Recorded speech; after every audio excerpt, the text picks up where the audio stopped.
السلام علیکم دوستو، امید ہے آپ سب خیریت سے ہوں گے۔ 25 جون 2023 کو کراچی پاور لفٹنگ فیڈریشن کی طرف سے کراچی کے ڈسٹرکٹ ایسٹ کے رہائش پذیر پاور لفٹر ایتھلیٹس کا ایک پاور لفٹنگ مقابلہ منعقد کیا گیا،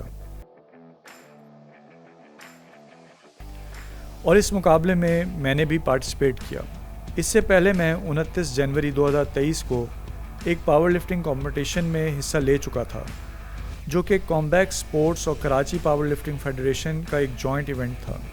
29 جنوری والا ایونٹ میری لائف کا پہلا ایسا پاور لفٹنگ ایونٹ تھا جس میں میں نے حصہ لیا، اور الحمدللہ اس میں 105 کلو گرام کی ویٹ کیٹیگری میں سلور میڈل بھی حاصل کیا۔ لیکن یہاں میں بتاتا چلوں کہ پہلے ایونٹ میں صرف بینچ پریس اور ڈیڈ لفٹ کا مقابلہ تھا، مگر اس حالیہ ایونٹ میں ڈیڈ لفٹ، بینچ پریس اور اسکواٹس بھی شامل تھے۔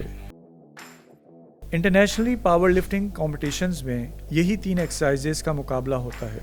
پہلا مقابلہ جو کہ میں نے ذکر کیا جنوری 2023 میں ہوا، اس میں سلور میڈل لینے کی وجہ سے میرا انٹرسٹ پاور لفٹنگ سپورٹ میں ڈیولپ ہوا۔ پاور لفٹنگ میں ایتھلیٹس کو بینچ پریس، اسکواٹس اور ڈیڈ لفٹ کو ایک رول کے اکارڈنگلی میکسیمم لفٹ کرنا ہوتا ہے، اور اس کا ایک ریپیٹیشن اپنا میکسیمم دینا ہوتا ہے۔ ایتھلیٹ کی ہر ایکسرسائز میں جو میکسیمم لفٹ ہوتی ہے ان کو ایڈ کیا جاتا ہے، اور جس کے پوائنٹس سب سے زیادہ ہوتے ہیں وہ گولڈ میڈلسٹ ہوتا ہے۔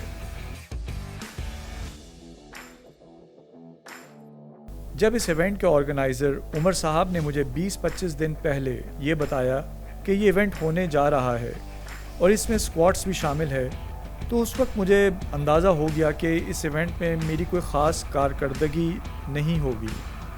اس کی بنیادی وجہ یہ ہے کہ میں نے کبھی بھی جم کے اندر اسکواٹس نہیں لگائے، جو بھی لیگ کی ایکسرسائزز کی وہ مشینز پہ کی۔ پہلا مقابلہ اسکواٹس کا تھا، اور ہر ایکسرسائز میں 3 اٹیمپٹس دی جاتی تھیں، جس میں ایتھلیٹس ویٹ انکریز کرا سکتے تھے۔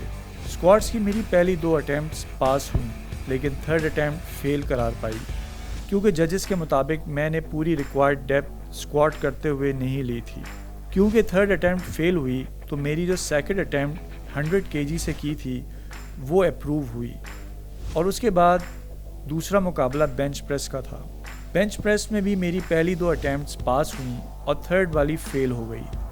اس کی ایک وجہ جو میں سمجھتا ہوں وہ یہ ہے کہ جب میں سیکنڈ اٹیمپٹ 100 kg سے لگائی تو میرے لیفٹ بائسیپ میں شارپ سی پین ہونے لگی، جس کی وجہ سے میں صحیح طرح لیفٹ ہینڈ سے گرپ نہیں بنا پا رہا تھا، اور جب میں تھرڈ اٹیمپٹ 110 kg سے کرنے لگا تو مجھے اس بات کا اندازہ پہلے سے ہو گیا تھا کہ یہ شاید میں نہ کر سکوں، اور ہوا بھی یہی کہ جب باربل میری چیسٹ پہ تھا اور مجھے آگے اوپر لفٹ کرنا تھا تو وہ میں ہاف وے تک بس کر سکا، تو اس لیے تھرڈ اٹیمپٹ فیل ہوئی۔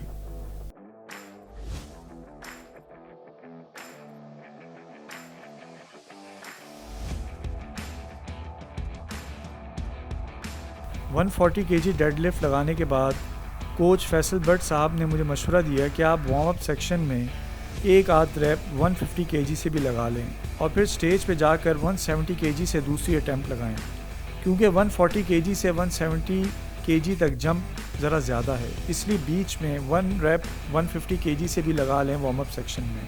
ادھر بھی قسمت نے ساتھ نہیں دیا، اور جب میں نے 150 kg ہاف لفٹ کر لیا تو میری لوور بیک میں ایک شدید جھٹکا لگا اور پین ہوا، اور میں سمجھ گیا کہ مجھے کمپٹیشن سے جانا پڑے گا، کیونکہ یہ سپرے یا کسی کریم سے فوری طور پر ٹھیک نہیں ہوگا۔ تو اس وقت میں اپنی بقیہ 2 اٹیمپٹس ڈیڈ لفٹ کی چھوڑ کر کمپٹیشن سے چلا گیا۔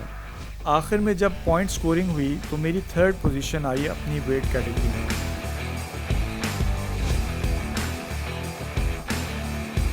اوور آل میرا ایکسپیرینس اس ایونٹ میں اچھا رہا، اور اس ایونٹ کے آرگنائزر عمر صاحب اور اطہر بٹ صاحب کو مبارکباد پیش کرتا ہوں کہ انہوں نے یہ کامیاب ایونٹ منعقد کرایا۔ اوکے دوستو، یہ تھی میری پاور لفٹنگ ایونٹ کی کہانی۔ امید ہے آپ کو پسند آئی ہوگی۔ اگر آپ کو پسند آئی ہے تو اس ویڈیو کو شیئر کیجیے اور میرا چینل سبسکرائب کیجیے۔ اللہ حافظ۔